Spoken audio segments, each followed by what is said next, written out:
എല്ലാവർക്കും സ്വാഗതം. ഞാൻ നിങ്ങളുടെ സ്വന്തം ബാബ മട്ടന്നൂരാണ്. അപ്പോൾ ഇന്ന് നമ്മൾ പോകുന്ന എവിടെയാണെന്നറിയുമോ? മട്ടന്നൂർ ടൗണിനോടടുത്തുള്ള മധുസൂദനൻ തങ്ങൾ സ്മാരക ഗവൺമെൻറ് UP സ്കൂളിലേക്കാണ്. യാദൃശ്ചികമായി ഞാനിങ്ങനെ അതുവഴി നടന്നു പോകുമ്പോൾ അവിടുത്തെ ഒരു അധ്യാപികയായ P. ഐശ്വര്യ ടീച്ചർ എന്നോട് പറഞ്ഞു, നമ്മുടെ വിദ്യാലയത്തിൽ ഇങ്ങനെ ഒരു പഠനോത്സവം നടക്കുന്നുണ്ട്, ഒന്ന് അങ്ങോട്ട് വരുമോ എന്ന് ചോദിച്ചു. ഞാൻ പറഞ്ഞു വരാം. അപ്പോൾ നമ്മുടെ ഒരു വിദ്യാലയം കൂടിയാണ്, ഞാൻ പഠിച്ച സ്ഥലമാണ്. അപ്പോൾ കയറുമ്പോൾ തന്നെ മനോഹരമായ കാഴ്ചകളോടുകൂടി പഠനോത്സവം നടന്നുകൊണ്ടിരിക്കുന്നു.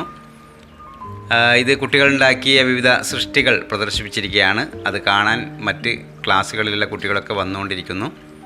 അങ്ങനെ മട്ടന്നൂർ ഗവൺമെൻറ് UP സ്കൂളിൽ പഠനോത്സവം അതിഗംഭീരമായി കഴിഞ്ഞു. അപ്പോൾ ഇത്തരം സ്ഥലങ്ങളിൽ പോകുമ്പോൾ ഒരു പ്രത്യേകത, നമുക്ക് അറിയാതെ ഒരു നൊസ്റ്റാൾജിയ ഉണ്ടാകുന്നൊരു സ്ഥലം കൂടിയാണ്. നമ്മളൊരു എത്രയോ വർഷങ്ങൾക്കപ്പുറത്തേക്ക് സഞ്ചരിക്കുന്നൊരു ഇടങ്ങൾ കൂടിയാണ് ഇത്തരം സ്ഥലങ്ങൾ.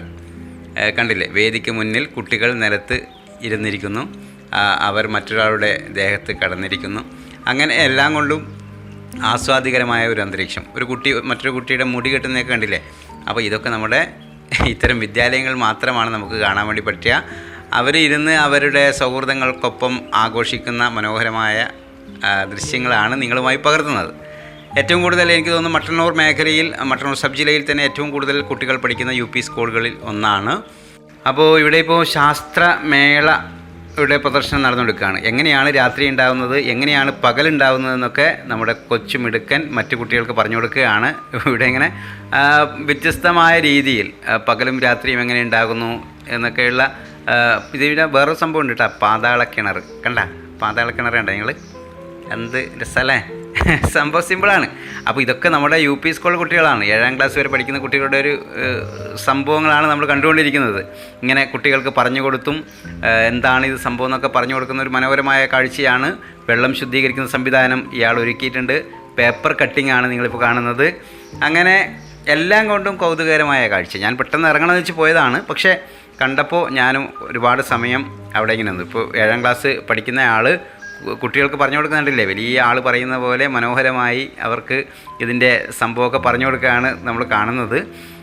അവർക്ക് പിന്നെ അവരെ കൊണ്ട് ചെയ്യിക്കുകയൊക്കെ ചെയ്യുന്നുണ്ട് വന്ന് കാണാൻ വന്ന ആളുകൾക്ക്.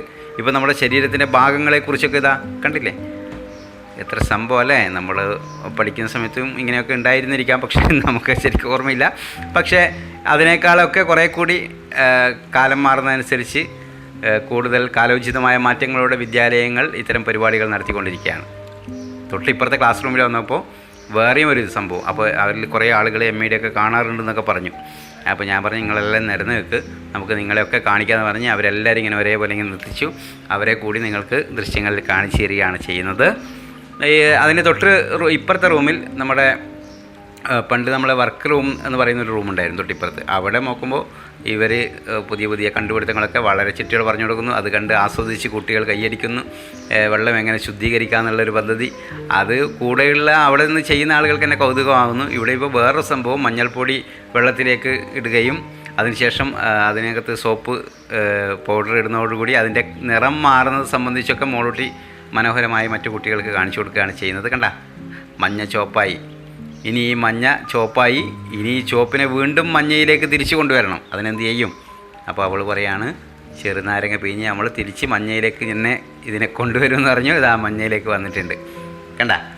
അപ്പോൾ ഇതാണ് കുറച്ച് ഇപ്പുറത്ത് വന്ന് നോക്കുമ്പോൾ ഒരാൾ പറയാണ്, ഈ ഗ്ലാസ്സിൽ നാരങ്ങ ഇട്ട് കഴിഞ്ഞാൽ സാധാരണ അടിയിലാവും, പക്ഷേ വെള്ളത്തിൽ പൊങ്ങിക്കിടക്കാൻ വേണ്ടി ഉപ്പ് ഇട്ട ഗ്ലാസ്സിൽ വെള്ളത്തിൽ നാരങ്ങ ഇട്ട് കഴിഞ്ഞാൽ നാരങ്ങ പൊങ്ങിക്കിടക്കും എന്നൊക്കെ പറഞ്ഞ് ഇവർക്ക് മനോഹരമായി കാണിച്ചു കൊടുക്കുകയാണ്. അവരോട് സൂപ്പറാണ്, ഞാൻ വീട്ടിൽ നിന്ന് ചെയ്തിട്ടുണ്ട് എന്നൊക്കെ ഈ കണ്ണടക്കാരി പറയുന്നുണ്ട് ഇപ്പോൾ കാണാമെന്ന്.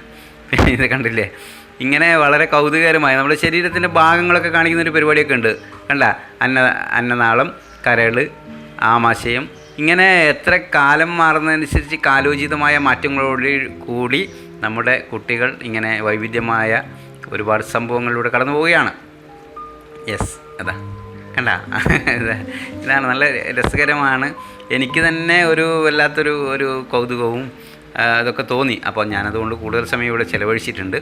അങ്ങനെ ഓരോ തരത്തിലുള്ള കണ്ടുപിടുത്തങ്ങൾ അവർ മറ്റു കുട്ടികൾക്ക് കാണിച്ചു കൊടുക്കുകയാണ്. അത് മറ്റു കുട്ടികൾ കൗതുകത്തോടുകൂടി കാണുകയും ചെയ്യുന്നു എന്ന് തന്നെയാണ് അതിൻ്റെ ഏറ്റവും വലിയ പ്രത്യേകത എന്ന് പറയുന്നത്. അപ്പോൾ ഞാനതിൻ്റെ തൊട്ട് അടുത്ത ക്ലാസ് റൂമിലേക്ക് വന്നു. അവിടെ ഇങ്ങനെ കുറേ കുട്ടികളുണ്ടാക്കിയ കുറേ സൃഷ്ടികളൊക്കെ വെച്ച് പ്രദർശിപ്പിച്ചിട്ടുണ്ട്. കണ്ട, ഇതേപോലെ മനോഹരമായ സംഭവങ്ങളൊക്കെ വെച്ചിട്ടുണ്ട്. അപ്പം അവിടെ നിന്ന് വന്നപ്പോൾ ഇങ്ങനെ കണ്ടപ്പോൾ എന്നെ അറിയുന്ന ആളുകളാണ്. മുമ്പ് നേരം പോക്കിലൊക്കെ വന്നിട്ടുള്ള ആളുകളൊക്കെ പറയാണ് നേരം പോക്കിൽ ചെയ്തിട്ടുണ്ട് എന്നൊക്കെ പറഞ്ഞു. അപ്പോൾ ഇവരോട് ചോദിച്ചു എന്താ പരിപാടി. അപ്പോൾ അവരോട് ഞങ്ങൾ നാടൻ പാട്ട് പാടാൻ വേണ്ടി തയ്യാറാകുക എന്ന് പറഞ്ഞു. ഇപ്പുറത്ത് ഹിന്ദിയുടെ ഒരു മേള നടക്കുന്നുണ്ട്. ഹിന്ദി അക്ഷരങ്ങൾ കൊണ്ട് ഒരു മരമൊക്കെ ഒരുക്കി അക്ഷരങ്ങളൊക്കെ കണ്ട അക്ഷരങ്ങൾ കോർത്ത് വെച്ച് അങ്ങനെയൊക്കെ ചെയ്തിട്ടുണ്ട്. പിന്നെ ഇപ്പുറത്ത് അറബിക് ഉറുദു പ്രദർശനം തൊട്ടിപ്പുറത്തെ റൂമിൽ നടക്കുകയാണ്. ഇവിടെയും ഇതേപോലെ അക്ഷരങ്ങൾ എങ്ങനെയാണ് എളുപ്പത്തിൽ പഠിക്കുക എന്നൊക്കെയുള്ള ഇത്തരം ലളിതമായ രീതിയിലൊക്കെ സംവിധാനങ്ങൾ ഒരുക്കിക്കൊണ്ടാണ് ഈ മേളയും പഠനോത്സവത്തിൽ നടക്കുന്നത്. പിന്നെ ഇപ്പുറത്തെ റൂമിൽ നമ്മുടെ ഗ്രാഫ്റ്റിൻ്റെ ഒരു പരിപാടിയാണ്. കുട്ടികളുണ്ടാക്കിയ വിവിധങ്ങളായ സംഭവങ്ങളൊക്കെ പ്രദർശിപ്പിക്കുകയാണ്. അപ്പോൾ അവിടെ പോയേക്കുമ്പോൾ ചെസ്സ് കളിക്കുകയാണ്. അപ്പോൾ ഒരാൾ പറഞ്ഞു അതിൽ രാജാവിനെ കാണുന്നില്ല എന്ന് പറഞ്ഞിട്ടുള്ള പ്രശ്നമാണ് അതിനകത്ത് നടക്കുന്നത്. എവിടെ രാജാവ് എവിടെയെന്ന് ഞാൻ അപ്പോൾ ഇത്രയും ബുദ്ധിപരമായി ബുദ്ധി പ്രവർത്തിക്കാനുള്ള കളിയും വിനോദങ്ങളൊക്കെ ആയി നമ്മുടെ ഈ മേള പ്രദർശനം നടക്കുകയാണ്. ഇപ്പുറത്ത് ഗണിതമേളയാണ് മറ്റൊരു ക്ലാസ് റൂമിൽ നടക്കുന്നത്. കണ്ട, ഗണിതങ്ങൾ കൊണ്ട് ഒരുപാട് സംഭവങ്ങൾ കുട്ടികൾ തന്നെ സൃഷ്ടിച്ചിട്ടുണ്ട്. അതിൻ്റെ ദൃശ്യങ്ങളാണ് നിങ്ങളിപ്പോൾ കണ്ടുകൊണ്ടിരിക്കുന്നത്. അവിടെ നോക്കുമ്പോൾ ജലീൽ മാഷ് കുട്ടികളെ പോലെ കുട്ടികളിൽ ഒരാളായി ഇങ്ങനെ നിൽക്കുക. ഞാൻ പറഞ്ഞു മാഷെ നിങ്ങളും കൂടി നിൽക്കുക, നമുക്ക് നിങ്ങളും കൂടി പകർത്താമെന്ന് പറഞ്ഞു. അങ്ങനെ അദ്ദേഹത്തെ കൂടി കാണിച്ചു. ഞാൻ തിരിച്ചിറങ്ങുമ്പോൾ തെയ്യങ്ങളുടെ രൂപമൊക്കെ ഇവരിൽ ഫസ്റ്റ് ഇരുന്ന ആളുണ്ടാക്കിയ സംഭവമാണത്. അപ്പോൾ അതുകൂടി കാണിച്ചു. അതിനിപ്പുറത്ത് കണക്കിൻ്റെ ഒരു സംഭവങ്ങളൊക്കെ ഉണ്ട്. ജാമിതീയ രൂപങ്ങൾ സംബന്ധിച്ച് ഇവരിങ്ങനെ കാണിച്ചു. അപ്പുറത്ത് ഇങ്ങനെ ഉണ്ട്. അപ്പോൾ ഇവർ ഭയങ്കര സീരിയസ്. ഞാൻ പറഞ്ഞു ചിരിക്കും മോളെ, എന്താ ചിരിക്കാതെ, ഇവിടെ ചിരിക്കുന്നുണ്ട്. അപ്പോൾ ചിരിച്ചു. അപ്പോൾ ചിരിച്ചു. അതോടുകൂടി നമ്മുടെ ഈ ദൃശ്യങ്ങൾ പൂർത്തിയാവുകയാണ്. അപ്പോൾ എല്ലാം കൊണ്ടും നമ്മുടെ മട്ടന്നൂർ ഗവൺമെൻറ് UP സ്കൂൾ പാഠ്യേതര വിഷയങ്ങളിൽ സജീവമായുള്ള ഒരു വിദ്യാലയമാണ്. അപ്പോൾ സ്വാഭാവികമായും ഞാൻ പറയുക ഇത്തരം വിദ്യാലയങ്ങളിലാണ് നമ്മുടെ മക്കൾ പഠിക്കേണ്ടതെന്നാണ് ഓർമ്മിച്ചുകൊണ്ട് താൽക്കാലികമായി വിട പറയുകയാണ്. വീണ്ടും മറ്റൊരിടത്ത് കണ്ടുമുട്ടാം. എല്ലാവർക്കും സ്നേഹം, നന്ദി. സത്യം പറഞ്ഞ ടോപ്കോയിൽ എത്തിയപ്പോഴാണ് എനിക്കൊരു ആശ്വാസമായത്. എന്ത് രസമായിട്ടാ ഒക്കെ ഒരുക്കിയിരിക്കണേ. ഷോറൂം എന്നൊക്കെ പറഞ്ഞാൽ ഇങ്ങനെ ഇരിക്കണം, സിമ്പിൾ ആൻഡ് എലഗന്റ്. കറക്റ്റ്. അവിടുത്തെ ഓരോ ആഭരണങ്ങളും പോലെ എലഗന്റ് അല്ലേ അമ്മ? അപ്പോ മോൾക്ക് മൊത്തത്തിലെങ്കിൽ ഇഷ്ടമായിന്നാണ് അർത്ഥം അല്ലേ? എന്തോ ഒരു സംശയം. ടോപ്കോ എനിക്ക് ടോട്ടലി ഇഷ്ടമായി. മാത്രമല്ല അവരുടെ customer approach, it's really commendable. Topco Jewelry, Talisheri Road, Mattanur.